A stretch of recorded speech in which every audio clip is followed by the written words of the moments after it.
Sister Ursa Ma'at, for bringing our beloved brother Bobby Hemmitt here to you this evening. And to you, Brother Bobby, I want to just say I appreciate you for your honesty and directness, even though I don't always agree with you. I got you, brother. What I wanted well, to you know what it is? If everybody agreed with things, then I would be that same pimp person I'm trying to tell people not to mess with. Mm-hmm. You don't have to agree with me. We're having dialogue here, and I'm just saying it the Bobby Hemmitt way. So I don't want the people to be offended by it. But you have a question or anything? Yes, sir, my brother. And I'm very interested. I've been doing research for some years now on the black woman. And I was listening to you earlier as we were speaking on the word evil.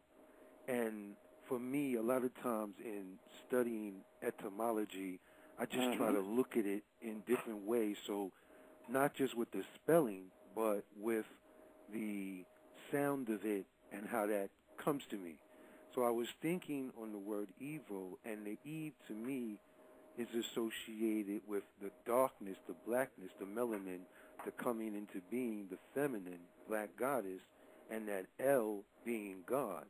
Yeah. And I was thinking, was this some way in which subconsciously this notion of evil is associated? No, it's not. You have hit upon something, and the mere fact that it has Eve in it is a deliberate aspect. Now, when we talk about the evil that we're talking about here, usually that's a Hebrew connotation. Mm-hmm. You see what I'm saying? And that word comes from Eve, but in the Hebrew thing, they tell you right offhand with different teachings that it is not Satan, which just means adversary. He is put there, you see what I'm saying, actually as a chastiser to put you on the straight path. They say it is not Satan that we are against. It is Lilith. Right. Or Lilith in Babylonia, or Babylon, where it came from. It is Lilith, which was the first wife of Adam. Right. So what they're talking about, so that's their mythology. Lilith becomes Kali in India. She's Sekhmet in Kemet. You see, in Kemet. So when they talk about this thing, what we're talking about ultimately, when it gets to the particular point of the by the time they get to the Hebrew lore, we're talking about the original form of the devil that they talk about was the patriarchal system taking over the feminine culture. You see, so this is how these things become fashioned in mythology to later on depict evil, and that word Eve becomes a part of that God. El is God. You're right. So in so many words, these particular things that they talk about in these ancient arcane mythologies, they are definitely directing, when they talk about their most diabolical form of what they call evil is the black female. Most definitely. Most definitely. We have in the Hindu mythology, you have a whole group of pre-Vedic goddesses that used to rule. And then later on, you got your shining divas, which mostly male ruling, and all these goddesses become demons in the underworld. So you get a sense of matriarchy being replaced with patriarchy.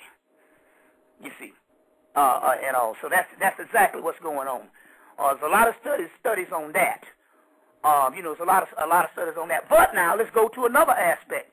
It also indicates on a metaphysical level that she's the most powerful, because the serpent is also called the Shakti energy. Same serpent in the Garden of Eden. Serpent in the Garden of Eden is called the Shakti power in India, and that Shakti power is called the Sekhet, which is another name for Sekhmet in Egypt. And they say to her all power is given.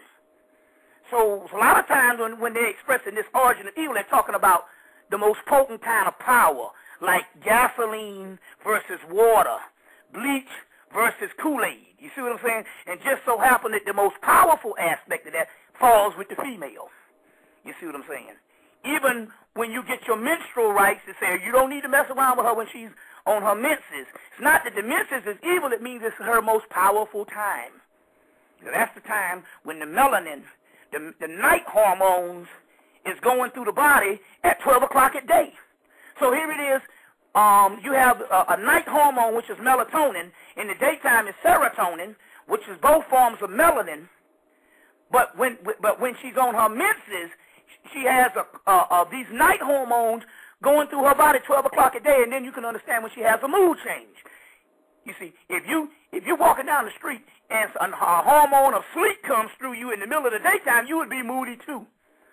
So they understand that that's the power in the menses when it's talking about the melanin. And so a lot of these things are also written in the text. The moralistic level is for the people, the lay people, but the high priest understood that as the evil being, oh, that's the most powerful gasoline. Not wicked in a sense, but we're talking about formulas. It's some heavy stuff, I tell you. It sure is. It's some heavy stuff. But right now what I'm doing is we got to get people, to get out of this fear of things. You see what I'm saying? Because a lot of these cult members, now I'm not talking about occult, which means that's hidden. I'm talking about cult leaders, like these male chauvinist leaders. You see what I'm saying? One of the ways they try to get you and give you all this fear so you can follow them and give them the money. And they ain't got no more power than nothing. They don't have no more power than nothing. You see what I'm saying? Hell, I was talking to Obasala the other day. I said, can you do this for me? He said, man, I ain't got no power. What a damn. Now, that means that I can go and conjure up a ritual and get him to do some stuff. But the point I'm trying to make here is we got to get out of this spookism. These deities that you're talking about that you want to be subordinate to, guess what? Those particular deities actually need our help. They need our help. You see, it's like, you know, so that's one of the things. But we got to get out of this spookism. But you are right on that, man. You're right. As a matter of fact, there's a book that's put out. You can get it on the internet. They put it out maybe 20 years ago, and they won't even release it no more. It costs about $90. It's called The Black Goddess and the Unseen Real. The Black Goddess and the Unseen Real by Peter Redgrove. Peter, is that Redgrove or Redgrave? Let me get that right. Peter Redgrove, Redgrove. The Black Goddess and the Unseen Real. And so it's basically talking about that same power that was later on named evil. All right. Yes. Okay, we're going to move on to the next caller from area code 646. You are live in the remix. Tell us who you are, please, and where you're calling from. Caller from area code 646, you're live in the remix. Please tell us who you are and where you're calling from. You can hear me? Yes, we can. Greetings and welcome to the forum. You had a question or comment for Bobby? Yeah, this is Brother Panic from New York. What's up, B? Hey, what's up, man? Chilling. What's up? And just looking at the chat room, somebody was asking, the same guy who was upset about the initiation answer, right, about melanin, and how come there are no scholars, black, that talk on melanin. So I just wanted you to clear that up. And just one little question about why is it... How do you think Yeah, give me the other question, yeah. I was going to say, he also... I just wanted to know, or wanted you to explain, why these guys use fear so much as a tool against us. Yeah, well, I'll give you both of them. First of all, the only reason why we know of melanin in the black community is through black scholars. Right, I was going to say and we want to send some love. As a matter of fact, and there's a reason why that question. One of the former pioneers of melanin is Dr. Richard King, who wrote African Origins of Biological Psychiatry, and another one, I think it's Melanin, the Key to Black Greatness or something. He got several books out. A new one is called Why Darkness Matters with him, Sister Ann Brown, and also the brother Tim Moore. So Dr. Richard King is one of those, and we want to give some energy out to Dr. Richard King, and only of those people that know Dr. Richard King. I think 2 weeks ago, he had 2 strokes and a heart attack. and he's in some hospital on Sunset Boulevard in California. So you want to give him some energy. For the mere fact that he didn't die meant that, you know, that's one of those souls that just probably just booted down to get some retooling and some refueling. So send the brother Richard King. But we have tons of scholars. They have had maybe over 20 melanin conferences since the late 80s.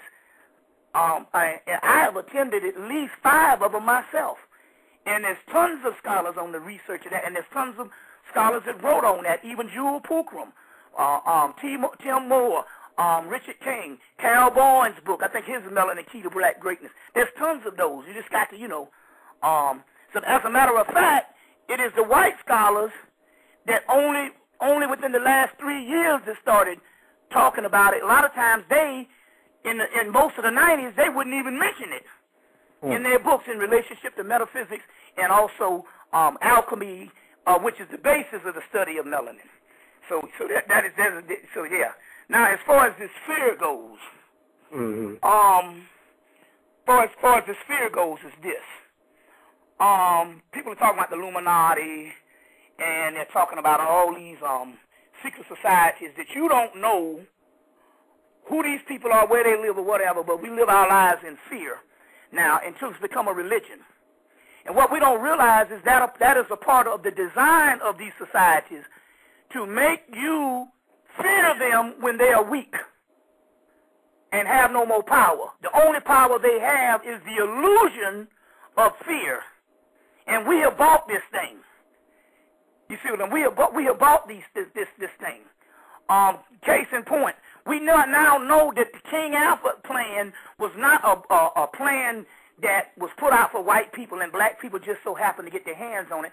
It was purposely put in the black community and everybody swears by it, to give you the fear of a concentration camp that they're going to lock you up in. And as a result, they don't never have to lock you up in the concentration camp. For the mere fact that you got that fear of the King Alfred plan. You see what I'm saying? Then, King Alfred plan, and you have that fear, the work is already done. So that means, so you say, well, how's the work done? We have an agenda as the rising of the gods. Not worshiping and not cutting no coconuts to them old jive, pimp deities. You see what I'm saying? But we're rising as the God, and that's supposed to be our agenda. It's to rise up and take your place back in the cosmos. You see. But we're basically studying his agenda based on fear. So what is the Illuminati up to next? What are they putting in our food next? What are they doing this? And so this becomes a religion. And as a result, you are negating your agenda. What is your agenda when it comes to the power? And that's the reason how they can take you out. Because you put the fear, you actually give them the power by fearing them when they are weak and they know it. So this is a form. As a matter of fact, Dick Gregory just announced, and I believe it's true, that the new research is that so-called Willie Lynch papers that we got was put out in the 1960s. Because in the 1600s, they didn't talk that way. You see, we could say if it was a translation from a text, but it's supposed to be a person giving an address. Willie Lynch is giving an address to the slave holders. And when you give an address, they give it word for word. And they didn't, and some of the terminology that they're saying in the text came from the 1960s. They didn't talk like that in the 1600s when they was talking Old English. So it means that a lot of this stuff is put out to direct us a certain way. You see, and so that's what it is when it comes to this here. So now we listen to David Icke and we listen to all these people, and all on and on about the Illuminati and the fear, and all of a sudden you see, you now become a reporter and a lecturer on their agenda, which is only an illusion, and you don't know what your agenda is. And that's the agenda on what I'm trying to carry out right now, to tell you, you got to rebel against any punk-ass deity that ain't in your circle right now. You see, I'm not giving a dog a bone. You see what I'm saying? They get no more blood from me. They get no more candles. They don't get nothing. It is my light because it's time for us to rule.